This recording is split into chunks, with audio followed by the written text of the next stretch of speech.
તો હવે ઉષ્ણસનું સોનેટ વળાવી બાવી. આમ તો આપણે શરૂઆતમાં મેં કહેલું કે ઉષ્ણસનું પેલું આપણે જે સોનેટ અનામી આશ્ચર્યોમાં એનો આસ્વાદ કરવાના છીએ.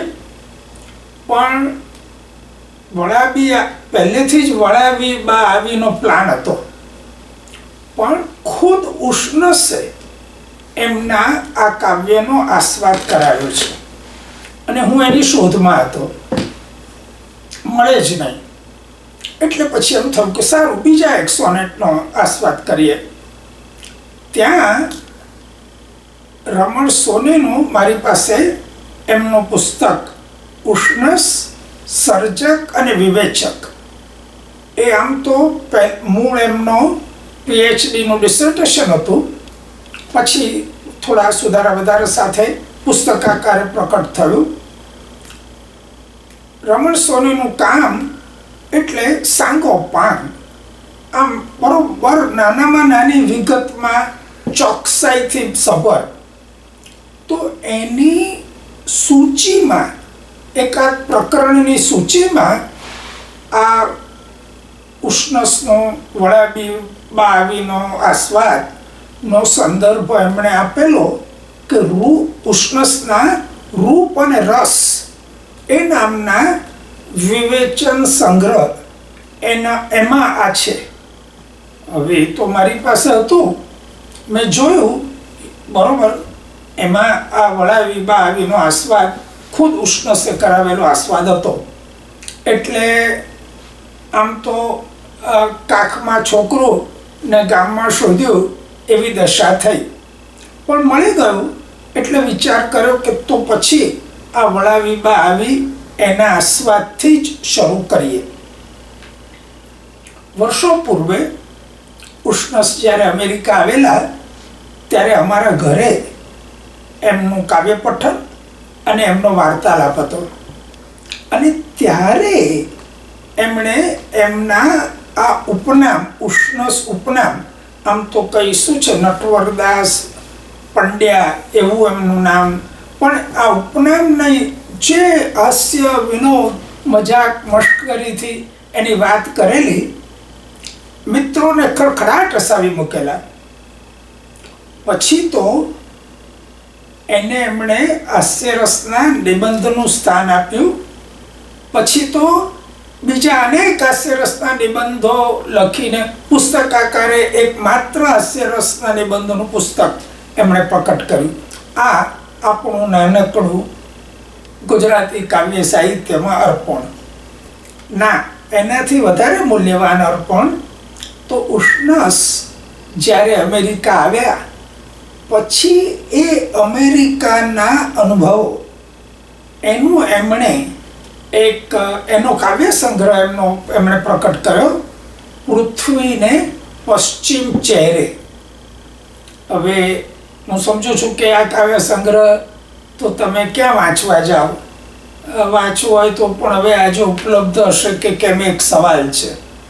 પણ ઉષ્ણસનું જ્યારે અવસાન થયું ત્યારે એની શ્રદ્ધાંજલિ રૂપે જે લેખ મેં લખેલો એમાં મુખ્યત્વે આ એમના અમેરિકાના અનુભવો અને અનુભવોને આધારે એમણે લખેલા કાવ્યો પૃથ્વીને પશ્ચિમ ચહેરે એની વિગતે વાત થોડી કરી છે.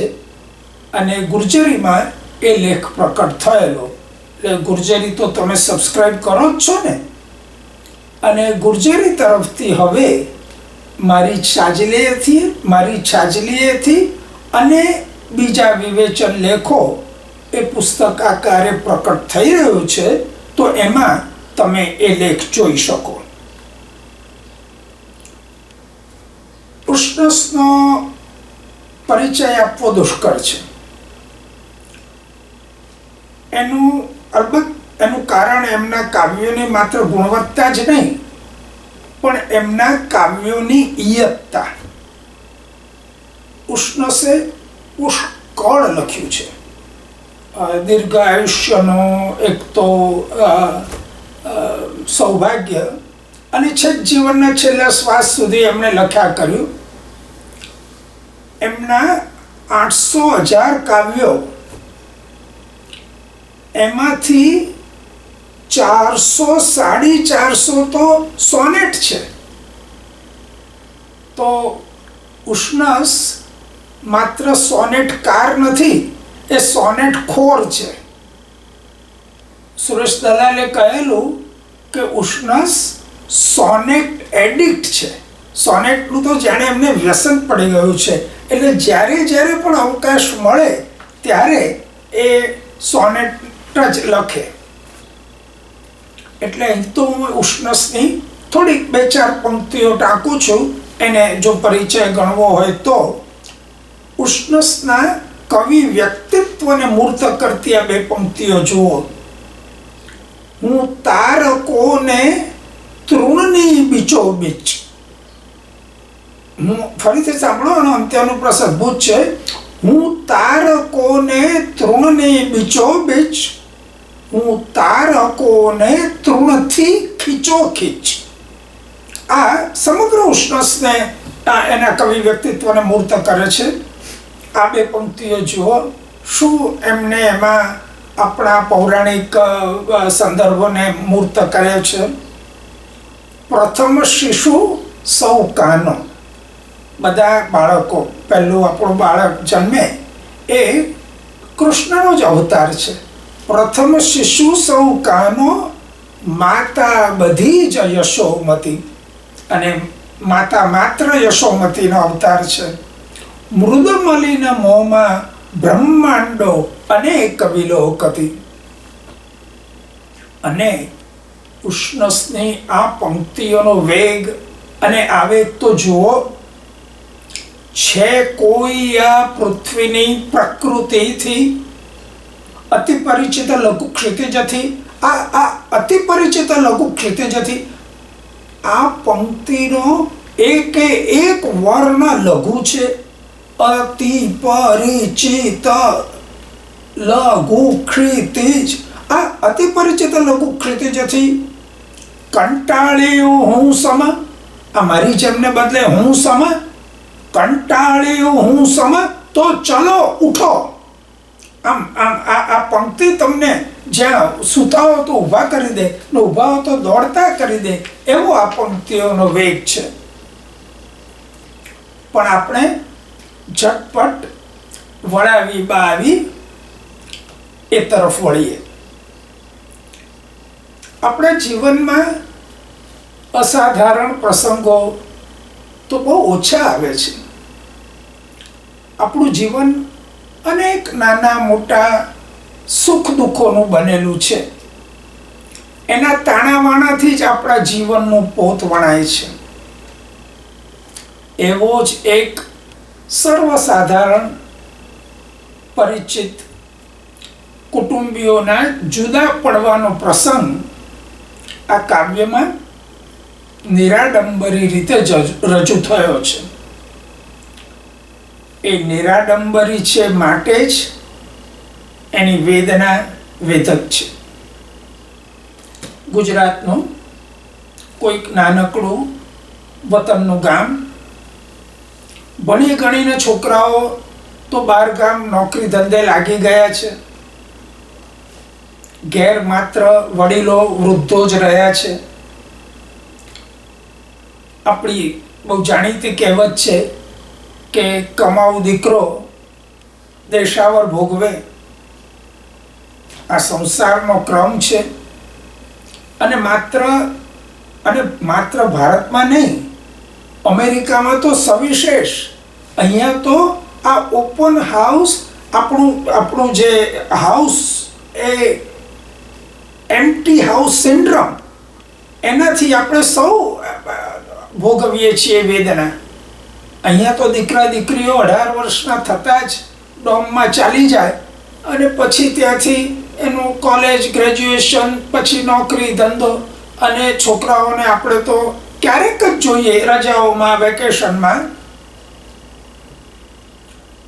આ જાતની પાછલી વયની એકલતા, એની જે એક જાતની કરુણતા, છેવટે તો આપણે છતે છઈએ એકલા જ, ખરી વખતે જ એકલા, એ લાગણી ઉત્તરાવસ્થામાં વધારે તીવ્ર બને છે. હવે આ વૃદ્ધોથી તો વતન છોડીને છોકરાઓની જોડે રહેવા જવાય નહીં. એમને આ ગામના રહેવાસીને શહેરમાં ગોઠે નહીં, અને શી ખબર કેમ પણ કોણ જાણે છોકરાઓને અને વહુરોને એ રૂચે કે કેમ. બે પેઢીના રુચિતંત્રના ભેદ. તેથી આપણે આપણા ઘરે જ ઠીક છીએ, આ સાચું હોવા છતાં પરિસ્થિતિ જરૂર કરુણ છે. 12 મહિને સારે દાડે દિવાળીમાં છોકરા છોકરીઓ સહકુટુંબ ઘરે આવે.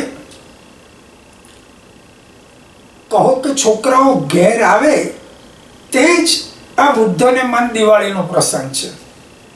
બાકી તો આખું વર્ષ કાગને ડોળે ગાડીની અને ટપાલની રાહ જોતા હોય, નિશાસા નાખવાના, અને એમ આખું વર્ષ દિવાળીના ઉત્સવની, દિવાળીના દિવસોની રાહ જોતા જોતા ખેંચી કાઢવાનું.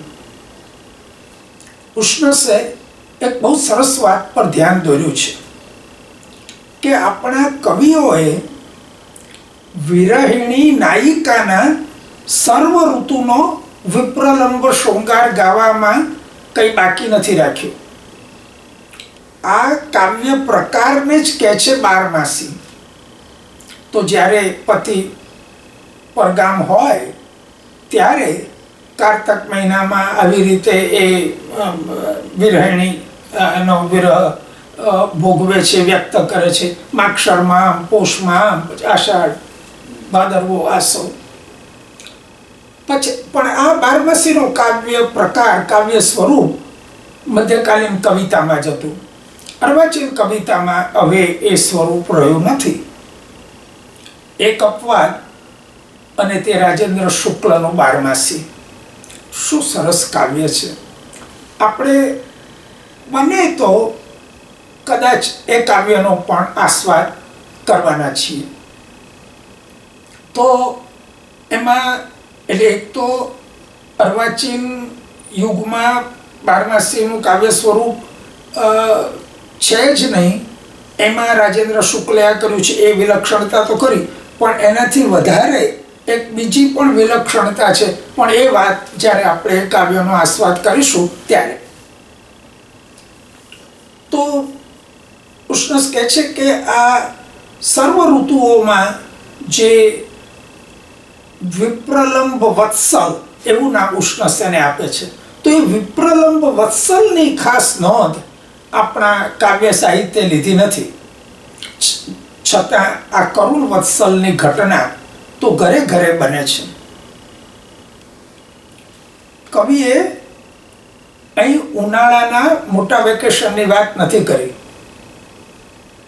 કારણ કે એક તો બધાને કે ઉનાળાની રજાઓ ન હોય, પણ બીજું ઉનાળાની રજાઓ સાથે એની આજુબાજુ માંગલ્યનો કોઈ પરિવેશ નથી રચાયો, અને તેથી જે આસ્વાદ આ દિવાળીની રજાઓનો આવે એમાં થઈ શકે એવો આસ્વાદ એમાં ન થાય. દીકરાઓ દિવાળીમાં તો ઘેર આવે જ, બલકે દીકરાઓને મન પણ વડીલોની જોડે જે રજાઓ ગાળી શકાય તે જ દિવાળી. તો કાવ્ય ઉઘડે છે ત્યારે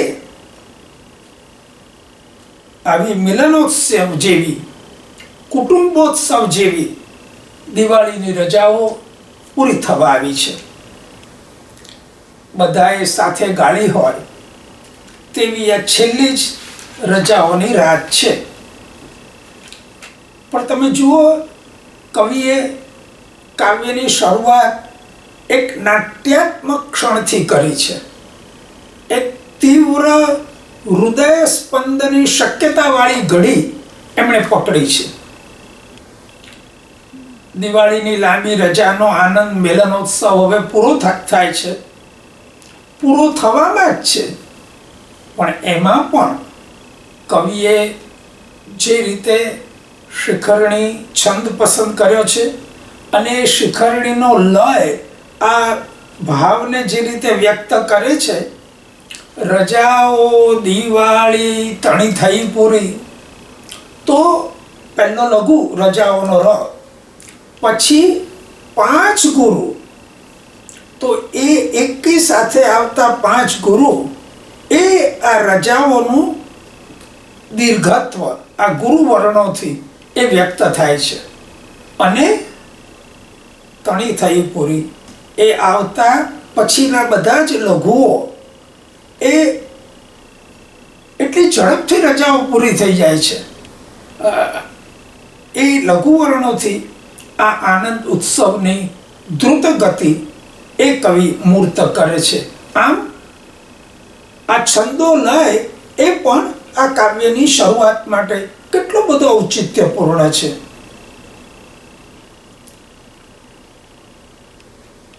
પછી કહે છે કે ઘર મહી દહાડાઓ કેરી સ્ખલિત થઈ શાંતિ પ્રથમની.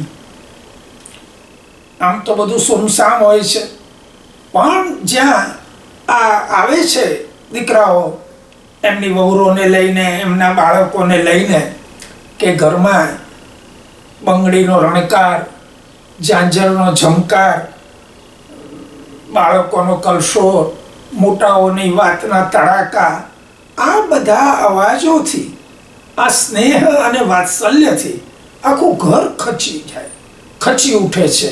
અને એક સ્નેહ અને વાત્સલ્યની હૂંફ એનાથી ઘર ભરાઈ જાય છે. જીવનના તાણાવાણા વણાતા જાય છે અને સુખી સંસારની વાત ઉપસી આવવાની તૈયારીમાં જ છે. ત્યાં પેલો વિરહ ચોર પગલે આવી પોતાનું આસન પાથરી અને જ્યાં આ બધા બેઠા છે છેલ્લી રાતે ત્યાં બેસી જાય છે. કવિ એનો ષટક શરૂ કરે છે. ષટક નથી, પછીની પંક્તિઓ છે કે વસેલા ધંધાર્થે દૂર સુદૂર સંતાન નિજના જવાના કાલે તો. આ તો જવાના કાલે તો, આ તો એ 73 મણનો તો છે. તમે આ કાવ્ય જુઓ તો પછી કોઈ અલ્પ વિરામ, અર્ધ વિરામ ચિહ્ન નથી, અને છતાં જાણે કે કોઈ મોટું પૂર્ણ વિરામ મૂક્યું હોય અને એ જેમ જેમ આપણે એની તરફ જોતા જઈએ એમ વધારે ને વધારે વિસ્તરતું જતું હોય એ પ્રકારનું. તો એટલે આ કોઈ જવાના કાલે તો એ કોઈ કાવ્ય પંક્તિ નથી. આ તો વૃદ્ધો જે આકારમાં વિચારે છે તેની જ મુદ્રા છે. આ ચિત્તમાં જે વિયોગ વિચાર, એનો જે ખટકો છે, એનો જ જાણે આ કટકો છે.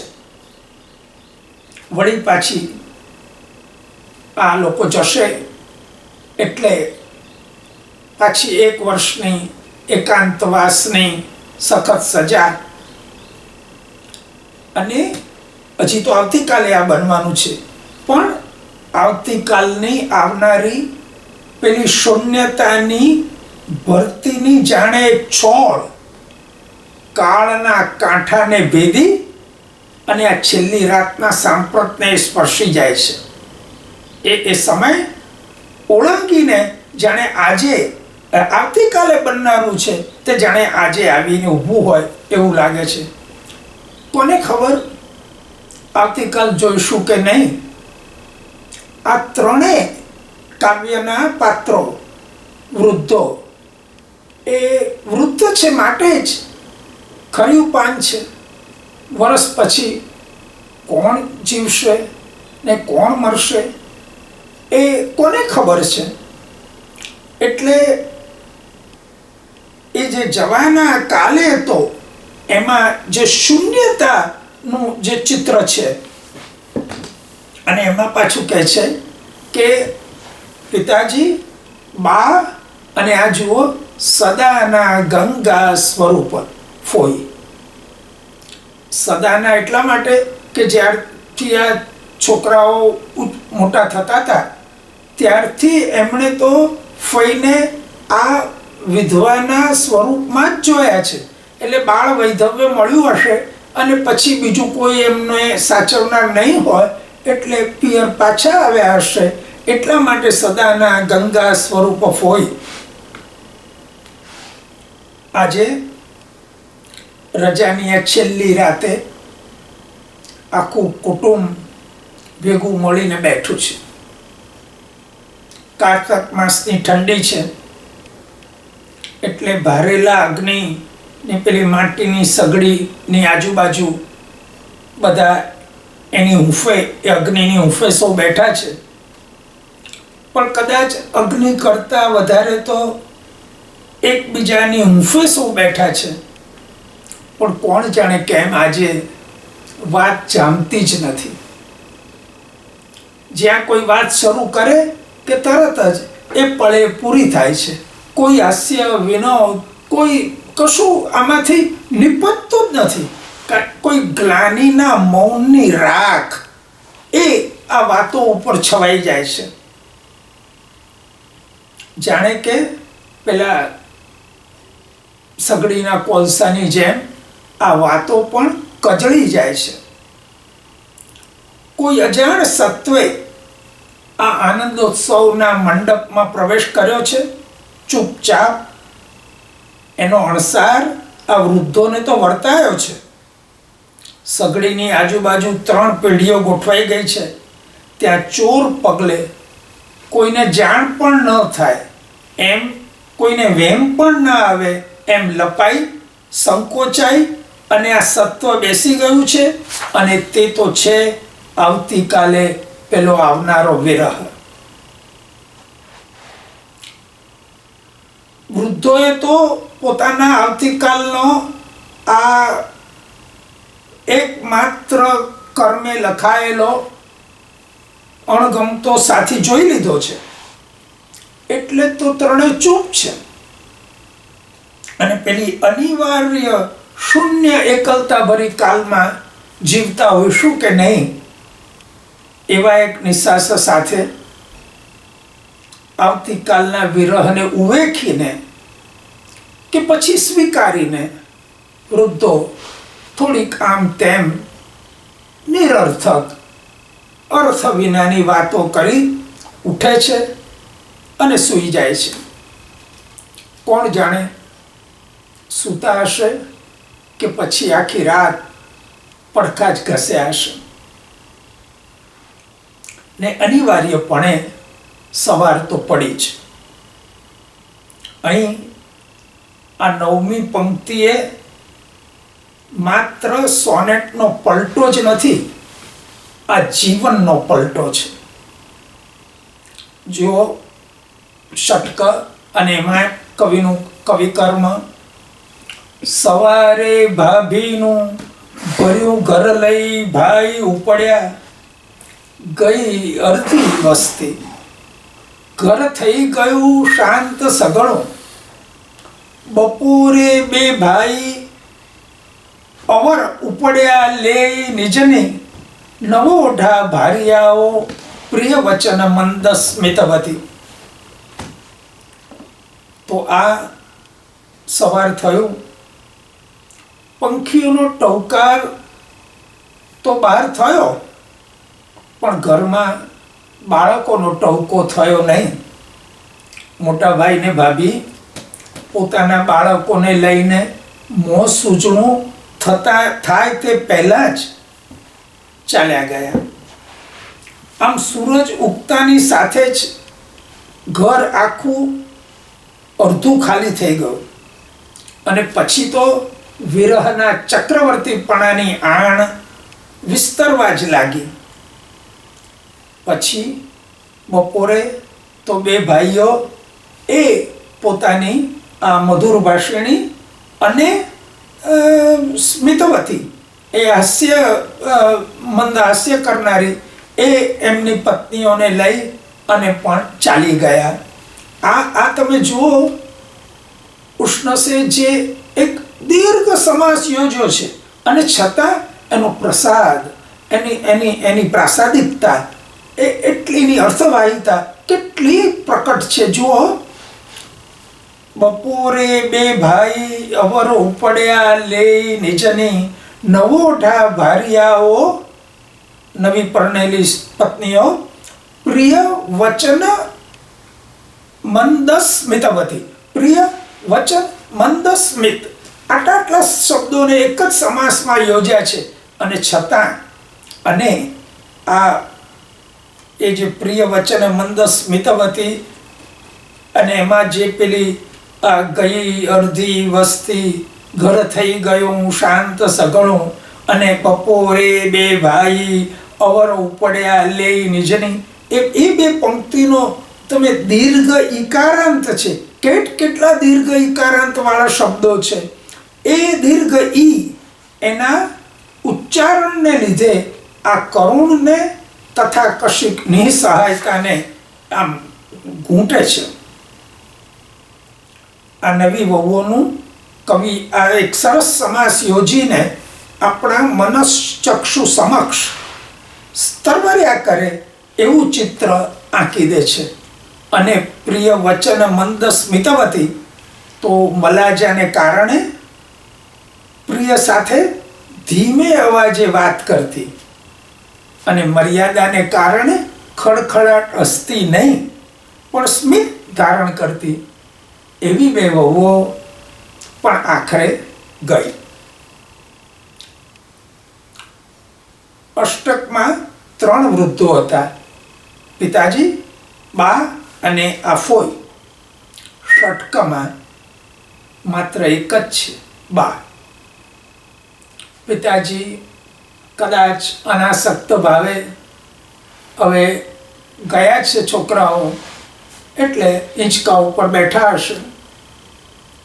ફોઈ કદાચ એમના પૂજા પાઠમાં મગ્ન હશે. પણ બા એ હજી આને સહન નથી કરી શકતા.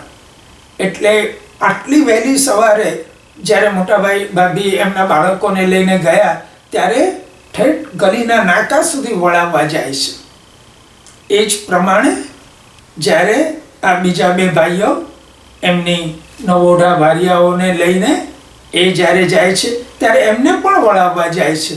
અને પેલી ગાડી જ્યાં સુધી જાય નહીં, જ્યાં સુધી દ્રષ્ટિમાંથી દૂર ન જાય અને એના ધૂળ ના ઉડતા પેલા ગોટાઓ એ પણ શાંત ન થાય ત્યાં સુધી એ જોયા કરે છે.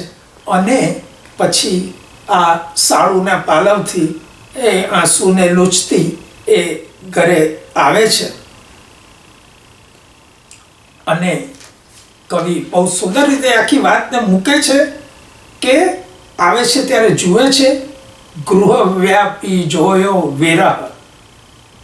તો આ ગૃહવ્યાપી તો એ હ અને એની જોડે પેલો પછી આવતો વ્યા, એનાથી થડકાવીને એ આ વિરહને એટલો એના વ્યાપને અને એના સહસાપણાને જાણે કોઈ તરાપ લગાવીને એ વિરહ આવી જતો હોય એ રીતે એ આવે છે. અને ઓટલાના પગથિયે જ એ ફસડાઈ પડે છે. હવે પાછળ તો છે, પળે